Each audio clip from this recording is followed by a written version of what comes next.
चलो अगला आपके पास है, अगला टॉपिक डालिए इसमें, आइडेंटिकल फंक्शन। क्या बच्चे? Identical function.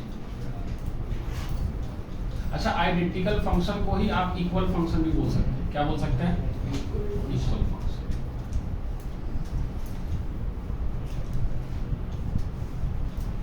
आइडेंटिकल फंक्शन या इक्वल फंक्शन के नाम से ही आपको क्या समझ आ रहा है? जो इक्वल होना चाहिए। क्या होना चाहिए? लेकिन कोई नंबर थोड़ी है कि इक्वल होना चाहिए। क्या है ये? तो फंक्शन है। ठीक है, तो मान लीजिए दो फंक्शन आप अपनी मर्जी से मान लीजिए, let f and g are two given function. Two given function, आपके पास दो गिवन फंक्शन।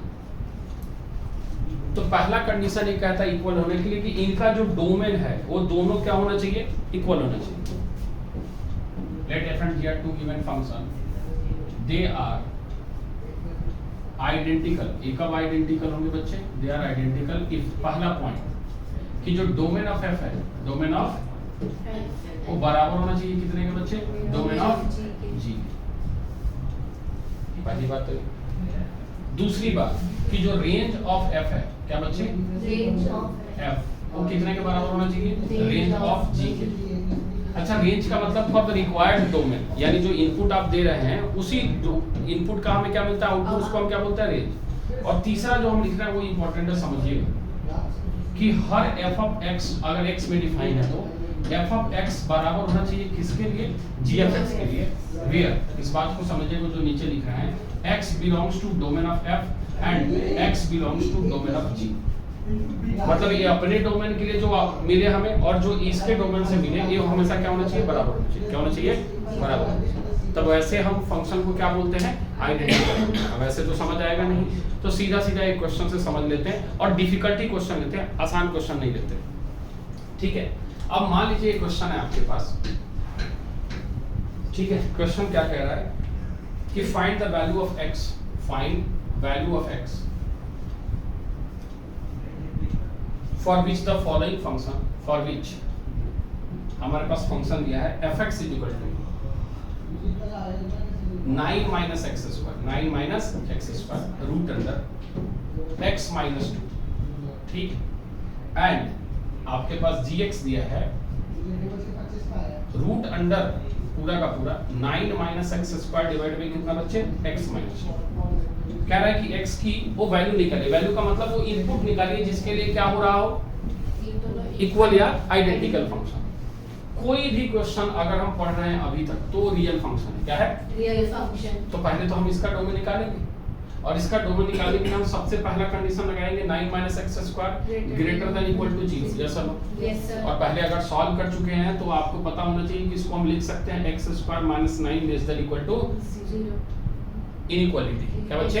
हमने माइनस से मल्टीप्लाई कर दिया और साइन ऑफ इनइक्वालिटी को क्या कर दिया? चेंज कर दिया। सर क्यों? क्योंकि हम इसको लिख सकते हैं x माइनस 3 और x plus 3 less than equal to 0। और अगर आपको थोड़ा मोड़ा याद हो बेबी कर तो सीधा सीधा बात है कि इससे भी x लाई करेगा माइनस 3 से किसके बीच में बच्चे? 3 के बीच। बोलो आया? नहीं आया तो पूछेंगे। Yes sir.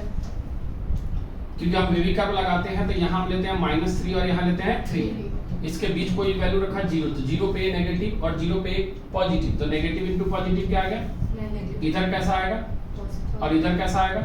तो हमें क्या चाहिए? लेस देन 0 मतलब नेगेटिव चाहिए। तो हमारा कौन सा रिक्वायर्ड इंटरवल है? -3 से लेके 3 तक। आया? दूसरी चीज कि हमें दूसरा वाला कंडीशन यानी x माइनस 2 ग्रेटर देन क्या होना चाहिए? 0। इक्वल टू 0 नहीं, ग्रेटर देन।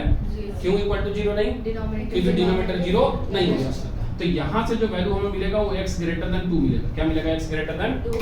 तो हमें हाँ बेटा x minus 2 is not equal to 0। हाँ वही तो बात है, केवल ग्रेटर देन 0 लगाए। इसका क्या मतलब है कि 0 से बड़ा है, 0 के बराबर नहीं है। बट सर नेगेटिव में हो तो 0 से बड़ा है तो नेगेटिव में कैसे? नहीं बट सर अगर जैसे नीचे का नंबर भी तो नेगेटिव हो सकता है। नहीं हो सकता, रूट के अंदर है ना बेटा। अच्छा रूट के अंदर, रूट के अंदर है ना। अगर ये रूट के बाहर रहता तब हम लिखते x minus 2 not equal to 2। क्या लिखते? तब उसके लिए हम बोलते हैं r except 2, r except 2 rational function कर रखा है x ग्रेटर देन। लेकिन हमें तो वो x चाहिए ना जिस पे EV डिफाइन हो और EV डिफाइन हो। यही पढ़ा था हमने डोमेन के कांसेप्ट में।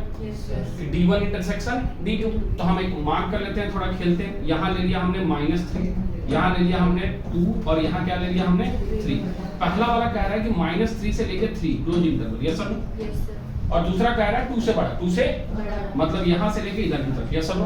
तो जो हमारा कॉमन सॉल्यूशन मिल रहा है क्या मिल रहा है, वो ये वाला मिल रहा है। यानी इसका जो डोमेन मिल रहा है वो मिल रहा है 2 से लेके कहाँ तक, 3 तक, ओपन और क्लोज। बोलो आया। एक किसका आया बच्चे, फंक्शन f का, किसका। अब इसी तरीके से हमें क्या सॉल्व करना है, तो g में तो सीधा सीधा यही बात कह दिया ना कि 9 - x² डिवाइड बाई x - 2 जो है वो ग्रेटर देन इक्वल टू क्या होना चाहिए, 0, और x not equal to 2, x not equal to जो तुम कह रहे हो। अब इसको सॉल्व करने के लिए क्या करें, इसको सॉल्व करने के लिए फिर से हम क्या लगाएंगे, बेबी कर्व ही लगाएंगे, लेकिन फिर भी थोड़ा हम आपके लिए सिंपलीफाई करें तो इसको हम लिख सकते हैं x² - 3 divide by x - 2 less than equal to 0, yes sir. और अब बगल में अभी भी x नॉट इक्वल टू क्या है, 2 है। अरे आ रहा है, ये क्यों नहीं बदल गया साइन? हाँ क्यों बदल गया, वही हम उस समय से उसके चेहरे को देख रहे हैं और हमको लग रहा है कि इसको समझ नहीं आ रहा है, बोल नहीं रही है। नहीं यही वाला आप कैसे बदल रहे हैं? हाँ देख बेटा, अगर यहाँ पे 2x ग्रेटर देन 3 रहता है तो x की वैल्यू निकालने के लिए दोनों साइड हम 2 से डिवाइड करते हैं, क्या करते हैं, तो हम इसको क्या लिखते हैं, x ग्रेटर देन 3/2 ऐसे लिखते हैं ना। लेकिन अगर यहाँ -2x ग्रेटर देन 4 है, ग्रेटर देन, तो तुम्हें x चाहिए तो तुम इसको किससे डिवाइड करोगे, -2 से। तो -2 से जब डिवाइड करोगे ना इधर भी और इधर भी, तो जब भी नेगेटिव नंबर से मल्टीप्लाई या डिवाइड किया जाता है तो साइन ऑफ इनइक्वालिटी क्या हो जाती है, चेंज हो जाती है। तो यानी x लेस देन क्या आ जाएगा, -2। ये बात समझ में आ रहा है। अब यहाँ 9 - x² है, क्या है, तो हम बोले एक काम करो ना, इसको माइनस से मल्टीप्लाई करो, क्या करो माइनस से, तो ये क्या हो जाएगा पॉजिटिव, ये क्या हो जाएगा नेगेटिव। लेकिन जब माइनस से मल्टीप्लाई करेंगे तो साइन ऑफ इनइक्वालिटी क्या हो जाएगा, अरे आया मुझे नहीं आया। तो जैसे इसको हम सॉल्व करेंगे क्या लिखेंगे, x - 3 x + 3 नीचे कितना है बच्चे, x - 2 और यहाँ लेस देन इक्वल टू 0 और यहाँ x नॉट इक्वल टू, फिर से हम बेबी कर्व लगाएंगे, क्या लगाएंगे, हमारे पास 3 पॉइंट है, कौन कौन सा है, -3 2 और 3। बोलो आए।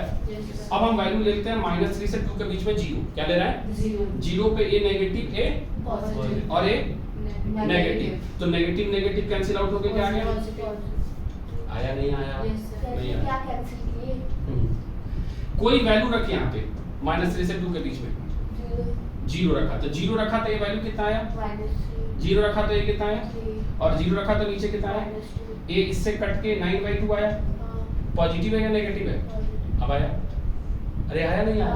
बेबी कर्व नहीं पढ़ा ना तुमने, नहीं पढ़ा ना तुम लोग को, बेबी कर्व नहीं पढ़ाया ना, साइन स्कीम इनइक्वालिटी पढ़ाया तुम लोग को, नहीं पढ़ाया, कहाँ पढ़ाया इनइक्वालिटी, पढ़ा दिया, हाँ उसमें कहा अच्छा थोड़ा सा पढ़ता है, उतना नहीं है, ठीक है। चलिए अब 2 से बड़ा कोई वैल्यू ले लीजिए, मान लीजिए 1 ले लिया, क्या ले लिया, 2 से बड़ा है, नहीं है, तो 2 से बड़ा क्या ले ले, 2.5 ले ले।